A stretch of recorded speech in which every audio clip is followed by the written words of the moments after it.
Graveyard Shift at Freddy's is an amazing FNAF fan game. Unlike many other modern FNAF fan games, this game is actually scary, and it's only in its demo stage at the moment.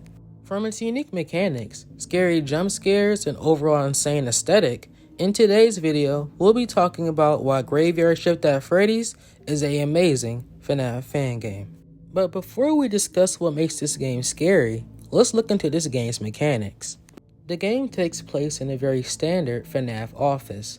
The main difference is, instead of a door, you have a TickaBoo window in front of you, and you also have a Wi-Fi router. One of Graveyard Shifts at Freddy's mechanics is an alarm system, which is very similar to the FNAF 3 audio lure.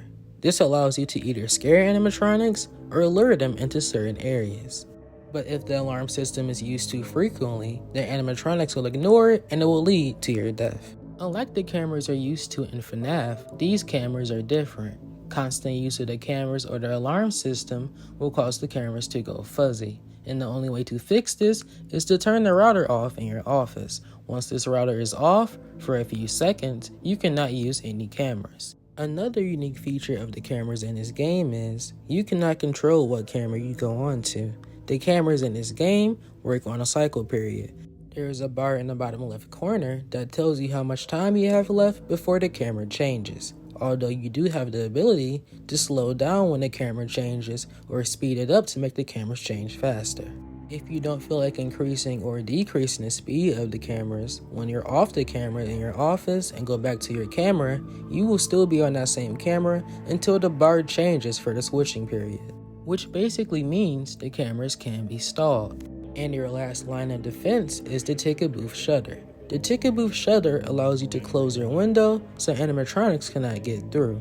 But timing is key because the shutter can only be closed for so long.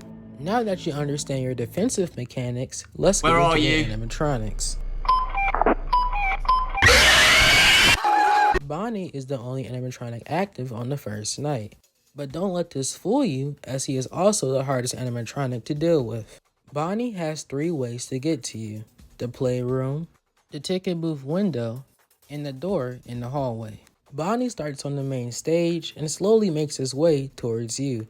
To stop Bonnie from getting to you, you have to use audio lures to keep him at bay. Once you do that, his final stop will be the TickaBoo window. Simply either hold your light until you see him and then close the shutter, or wait a few seconds and close the shutter. Don't open the shutter until you hear the footsteps of Bonnie leaving as an audio cue. And as an extra side note, Bonnie also has the ability to do fake audio cues. Once you get these mechanics down, you'll move on to night 2. And night 2 brings along 2 new problems: Chica and Cream. Chica is very simple, being able to only attack you from the TickaBoo window. But here's where things get a bit annoying. Chica does not really follow a single pattern. Honestly, her pattern is very random. This makes it very hard to track where she is, and pretty much you're never going to really find her consistently. Luckily, when Chica reaches your window before she attacks, she will appear at the window, and this is when you close the shutter. Chica will linger for a very long time, so timing is key to get her out. When Chica appears at the window, make sure not to put your flashlight on her or she will jump scare you.